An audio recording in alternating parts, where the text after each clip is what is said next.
Hey everybody, how you doing? Andy Voelker here, saxophone geek. I'm jazz saxophonist, composer, arranger, and improviser out of the greater Boston area, education too.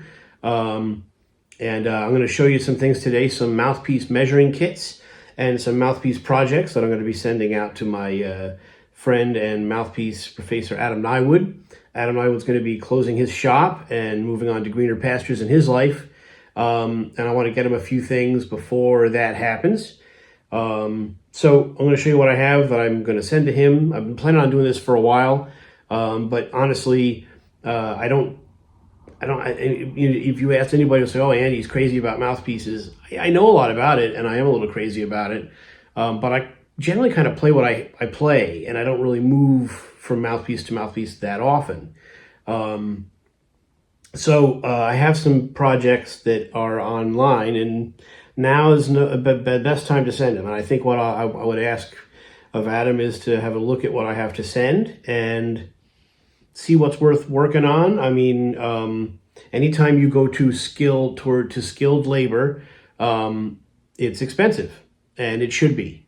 There's no one in the world that knows as much about this really as Adam does, and you get what you pay for in life. And so I want to send the stuff to him, and if there's something that he thinks is worth working on, we'll go with it. And if there's one that he says, I don't know about this one, I don't know what we can accomplish with it, then I won't have him do it. You know, we'll go with what's the best options, and then that'll be kind of the plan for these, I think, 4 blanks that I have to have him look at. I have lots of stuff that I could send him, but as far as right now and what priority is and the kind of mouthpieces I currently play, these are the things that are in line with that. So let's take a look at what we're talking about. So I don't really play soloists anymore on the tenor.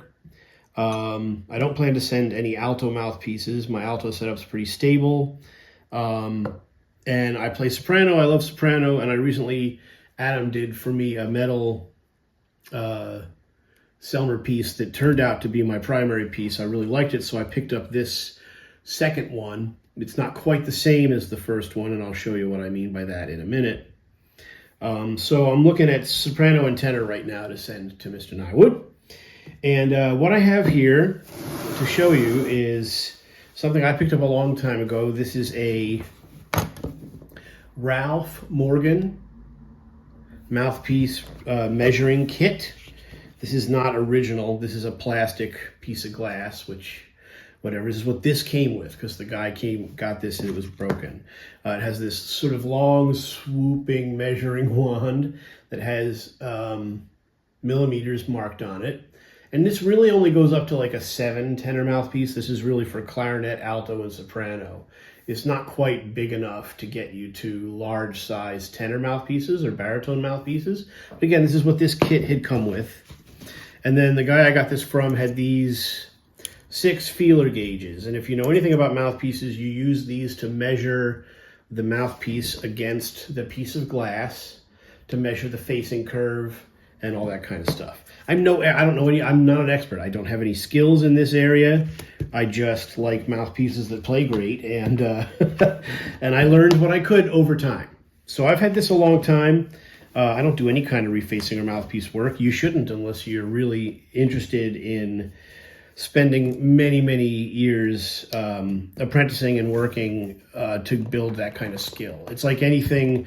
It's like building chairs from hand, you know. They're not going to be very good chairs unless you know what you're doing. And everybody knows when they sit on a chair whether it's a good one or not. So well, you'd think so anyway. So this is the Ted Klum measuring kit he has available on his website. And I don't know how many people buy this sort of thing, but what I was looking for really was these type of gauges. Another refacer that I used to work with, Peter Scott, he had several of these. These are modeled after something that Babbitt put out in the 80s or 90s. And they're a similar deal. It's a little wedge-shaped thing that has your millimeters here, and then you have to transfer that to thousandths of an inch in your head or on a computer. So this comes with 2 of those gauges, 2 gauges, and this second one here is pretty thick for the larger size mouthpieces. Comes with color-coded feeler gauges, a good variety of sizes. here. And so there's the feeler gauges that it came with. Again, color-coded, pretty neat idea. Some book little pages of instruction, whatever. And then a nice little Ted Klum glass measuring gauge. And you want glass because glass is stable. Glass doesn't move or warp, theoretically. And it's got Ted's, you can't really see it, but it's got Ted's symbol on it. It's a nice little thing. I wish it was a little thicker and a little heavier, but it is what it is. So I'm only going to use this today to measure and get an idea of what we have here. So I'm going to write some things down so that I know when I send this to Adam what I'm talking about. And then he'll grab them and we'll do maybe a call or a FaceTime. We'll take a look at what's going on here. So let's take a look at what's going on here. Now this is known as the floppy one, as you can see. And this is the what does it say? Say it on both sides? No. Anyway, this is the really small one, and this is designed to get your back number. And the back number is where your facing begins. And I'm no expert. There's different levels of how deep you can get into this, and people that work on mouthpieces for a living know that you have to hold the mouthpiece a certain way. You have to square the mouthpiece up to the end a certain way, which I don't even know if I'm doing that correctly. But let's grab a mouthpiece and see if we can get a back number. So this is one of the mouthpieces I plan. Let me show you first what I have here. So I have 4 pieces. Again, the little E, this is an E, but it really plays small. I don't know, E isn't a huge opening anyway. I really didn't think that the mouthpiece Adam did for me was really that open, but it sure feels it compared to this thing. This thing barely plays for me, but that could also be the facing length, making it feel like that. These are small chamber soprano mouthpieces, and this one actually is a little different than the one I play. This one is a smaller chamber, which is weird, but you know, it was made at a different time. Maybe the other one is older, maybe the other one is newer. Hard to say. I'm not an expert on these little metal soprano pieces. The problem you have with these is you have this giant bite plate that's been poured in here. And when you start doing the facing work here and filing down and shaping the baffle, you can cut through to the bite plate. It's just not great practice. It doesn't matter. The mouthpiece I have plays great. It doesn't affect how it plays. What you don't want is you don't want air to get through there and have the mouthpiece not play because it's leaking, whatever. I don't find that to be the case, so I'm not worried about it. And I really like how the metal soprano piece with a low jazz baffle and round chamber, I really like that. So I think I'm definitely sending this to Adam, and we'll see what comes of it. You know, I'm hoping because it's an E that there's a little more material and we don't go through to the bite plate. I don't know. We'll find out. Next, I have, nope, that's not the one. Next, I have, this is a piece that I did have worked on, I think by Adam. He adjusted this one for me. This is a soloist for the tenor saxophone. And it's about 100 or so thousandths of an inch. It's like a 7 or a medium 6 star horseshoe chamber, as you can sort of see. And this is a good piece. You know, I think Adam, this was done by Peter Scott, I think, back in the day. And then Adam adjusted it for me. This was my main, no, this is another one that Adam did both of them. I don't think he signed either one. This one, I think, one of them he did, the other one he just adjusted. I don't remember which, frankly. I think this one. I think this is the one that is all Adam's work. I'm not sure. I didn't really play them much. To that end, I have another soloist blank here for the tenor. This is marked a C double star, which again just means the facing is a tiny bit more open, which maybe gives you a little more room, but the amount that I would ask him to open this up doesn't matter, I don't think. The C, if it says just letter C, then those are really shallow and they can be a problem. I don't know. I don't care really. We're going to do what we can with this. This is original, I think, ish facing. I don't know. Let's see if we can show you the pretty stock looking baffle. It's got some gunk in it. It needs to be cleaned. Somebody played this in its, I'm pretty sure, C-star opening. And then we have these two, what I believe to be Florida links. They could be early Babbitt, but they have the small number. I'll show you in a second what I mean.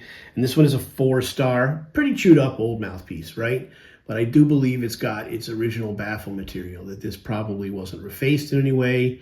And that's what I liked about it. I got a good deal on this. And this one is another, I believe, is Florida, because it's got, again, the small number.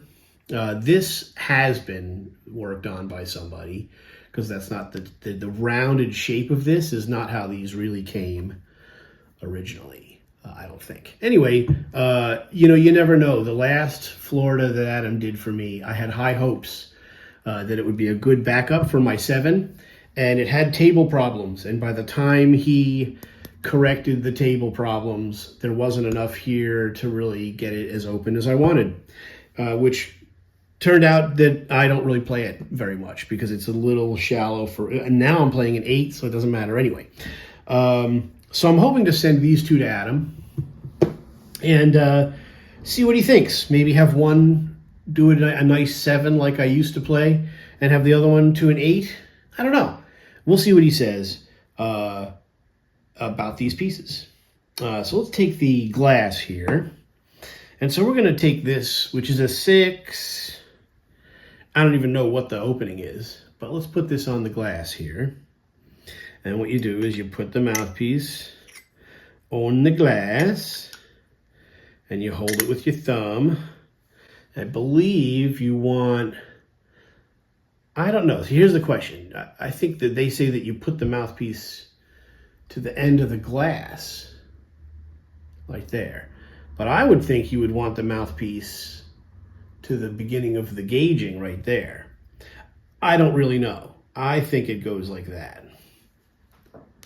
so that you're at the end of the glass. It's been a long time since I did any research on this, but used to see the old guys, they would press it up against their bench to get it flat and even at the end there. And then you take your floppy and you put it in. And of course, my thumb isn't where it should be, and I didn't get a reading. So now let's try. Put it in and it stops. It stops pretty soon. It stops around 38. That can't be right. So what I'm going to do is I'm going to take the gauge and I'm going to line it up with the end of the mouthpiece, and let's see if we get more of a tenor style reading. And we do. We get, it's a little uneven. What you're looking for is does the feeler gauge go in even, or is it off to the side? My hand has already moved. And it's a little lower on this side. And I get like 46, or something to that effect. Which for tenor, 48 is really where you want to be. And then we'll take our measuring tool for the tip opening. These are for the tip opening. And again, I'm going to leave the thing where it is. I'm going to put this in here, and it's going to stop. And where you hit the resistance is about what your opening is. And that's at about, oh, Ted's are actually in thousandths of an inch. Huh. So this is 100, 105. And that makes this pretty shallow because that doesn't go in there at all. There it goes. This one goes in to about there. And at that one we have about 98, a little under 105, a little under 100 thousandths of an inch, which is about right for a 6, to be honest with you. A 6 is going to be about 95, maybe even a little less. And we're sort of seeing that as we put this in here. It goes to about there, which is about 95 on this gauge. Let's now go to the other one. This is the 4-star. And again, this I'm expecting, and you want your thumb right about in the center there. And we go here. Again, I'm lining it up to this flat end. Here, I'm not going to the end of the glass. Maybe I'm doing it wrong, but I don't think so. I'm sure the internet will be happy to tell me. So I'm going to take my floppy guy, which is where my facing begins. And same deal here. That's actually pretty even, around 46. Not quite as, yeah, but it's a 4, so who knows what it's a little surprising. Some tenor players like a much lower, farther back number. I don't, as an alto player originally. I generally like that sort of vibe.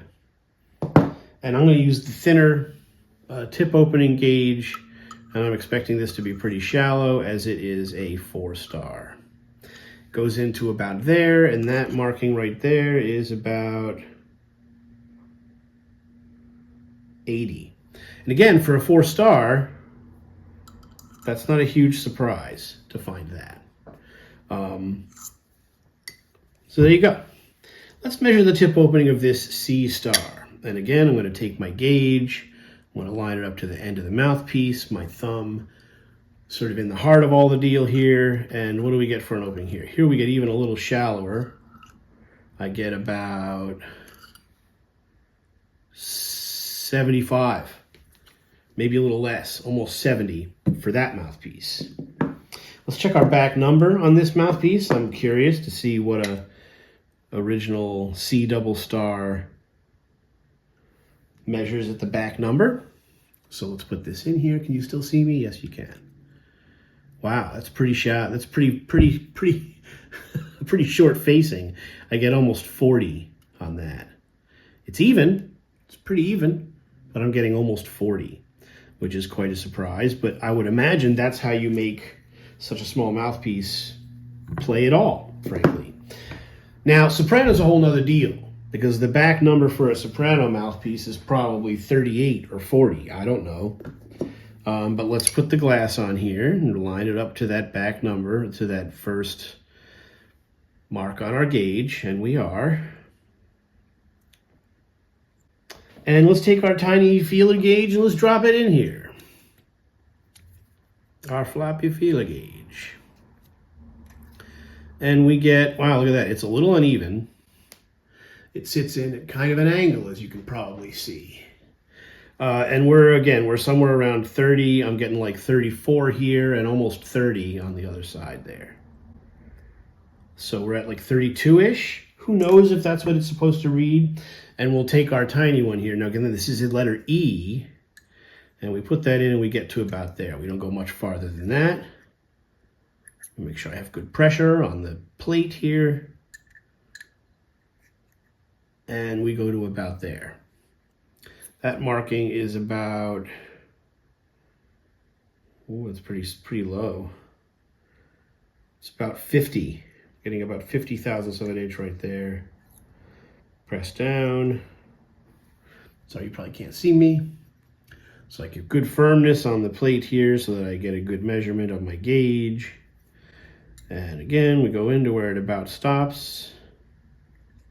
Yeah, right about there. And that's, I mean, that's about 50. And for a soprano piece, I think, you know, that seems kind of reasonable. So here are our 4 blanks. I think I'm just going to send everything to Adam and let him kind of tell me what he thinks is worth working on. If he thinks both of these are cool, cool. You know, this, I don't see any problems with cleaning this up and bringing this open. I think I'm going to ask him for 110, which is an 8 on the soloist. I don't have any soloists that are quite that open. It might be a little unscrupulous to file a mouthpiece to draw it that far back, but I've had it for a while. I got a great deal on it. I don't care. Same thing with these. I want one, I'm thinking 1 for a 7 on one of them and an 8 on the other, and then gauge which one is worth doing that to. And I don't mind, you know, if it's a little unscrupulous, you know, if it's a little aggressive to make one of these into an 8, I don't care, because I like 8. I'm playing one right now, and I'm hoping to find something as a good backup for that 8, and then maybe another backup for the 7, you know. For this, maybe a little more open than what I have, but maybe similar to what I have. So that's how all this works. I'm pretty happy with this setup from Ted Klum. If you have any interest passively in this kind of thing, pick one of these gauge sets up. Why not? I mean, I think every saxophonist should have one. And if you're serious about it, but don't work on mouthpieces. It's a lot of work. Yeah, it takes years to learn how to do this stuff. I would not work on a mouthpiece unless, you know, things were to change, you know, for a student maybe, you know, but working on mouthpieces, you're going to ruin it. It takes a decade to learn even half of what a real good refacer knows how to do. You know, it's a dying art. All this stuff is, but you know, there's a lot of options. I'm going to turn the camera. Hold on. One of the interesting things now is that you have a lot of options for mouthpieces. You got old guys like me that like the old stuff. Sure. But you know, you got great saxophonists, professional saxophonists playing 3D printed yellow, green, pink, and orange mouthpieces. So the world's changing anyway, you know. For young players, for modern players, there's so much out there that, you know, it's just the way the world is. The world has changed. It's going to continue to change. We could have worse problems with the weather changing and the cane reeds. In 10 years, 15 years, we could all be playing on synthetic reeds. We could all be playing on 3D printed mouthpieces. Someday we might be playing on 3D printed horns, you know. So it's just a matter of time. Do what you want to do. I don't suggest trying to work on your own mouthpiece. That is dangerous territory because you're going to ruin it. There's no going back once you start messing with something you don't know how to mess with. I'll let you know what happens with these mouthpieces. We'll do a little video on them and some play testing. Outside of that, I think that's the end of this video. Again, I don't work on mouthpieces, but I've had a lot of mouthpieces worked on. I've asked a lot of questions. I've learned a good amount about this stuff. I don't want to give away trade secrets of any kind, but I think you guys should know this kind of stuff. If you have interest in this stuff, grab Ted Klum's measuring kit. Everything is here that you need. And again, I think it's really cool that the gauges that it comes with for the tip opening are big enough. This big, thick one is big enough to go up at least to a very large tenor mouthpiece, probably baritone too. So that's really nice that that's available. So even just for longevity, who knows even how long Ted will offer these. So I suggest picking one up. You know, if not for any other reason, I'm going to measure the mouthpiece that I'm playing on right now. I'm not going to do it on camera, but my tenor mouthpiece 8 Florida that I have, that I didn't expect to like, but it turns out it plays pretty well for a guy who wasn't ready for an 8, but I'm liking it. I'm going to measure it, and the only reason I can do that is because I bought these tools. And you should know what you're playing on. You should know the size. You should be able to understand how it all works so that when you go to look for your next mouthpiece, you know what you want. And that's what it's really about. It's about knowing what you're working with and what you want. That's how it's been described to me. Should we be refacing mouthpieces? No. Is there plenty out there that you can play? Yes. So, you know, get in the shed, listen to records, transcribe, practice, and just know what you play. Know what works for you. I think that's what the point of it all really is. Because outside of that, it's really about the music and expression, connecting with an audience, having fun, enjoying, enriching your life with music, because it's really good for that. So yeah, get in the shed. Check that stuff out. I offer online lessons if you're interested. Hit me up. That's the deal. So thanks for watching. Like I said, I'll let you know when I get to where I'm receiving the mouthpieces back from Mr. Niewood. And we'll see what happens with these. Again, I don't know, and I don't have much expectation. We'll see. I plan to utilize and trust the expert. And I think we should all be doing that. And that's it. I'm done. Walking away. Thanks for watching, guys. Saxophone Geek, Andy Voelker. Thanks for watching.